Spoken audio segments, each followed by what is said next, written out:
Central banks are entering a more complicated phase after years of high inflation.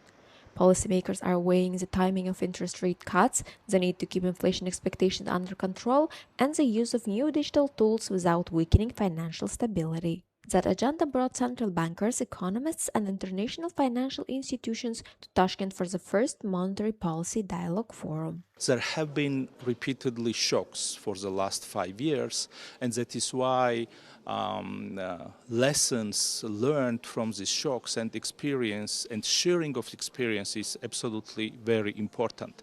The first pressure point is the path of interest rates. After the inflation surge of recent years, the pace of any cuts remains a delicate call. The risk, I fear, remains that for many central banks, policy easing is contemplated too early. But the discussion went beyond interest rates. For central banks, credibility depends on keeping inflation expectations anchored when new shocks hit the economy. In Tashkent, inflation targeting was presented as one way to protect price stability in a less predictable world.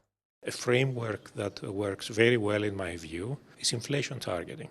By focusing on stabilizing inflation and maintaining price stability, central banks simply provide the foundation for all of the other adjustments that need to take place when shocks hit the economy. For Uzbekistan, the discussion has a practical dimension. The country is still moving towards full-fledged inflation targeting as part of broader market reforms.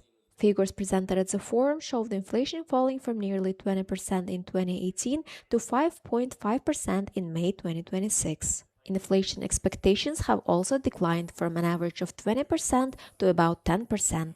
Central bank side, we will continue our tight monetary conditions to achieve the inflation target, to build high credibility for monetary policy. From inflation targeting to artificial intelligence, the challenges facing the world's central banks are global, and the answers will have to be too. That's why governors, economists, and policymakers gathered here in Tashkent. Roshan Rahmatullayeva, Euronews.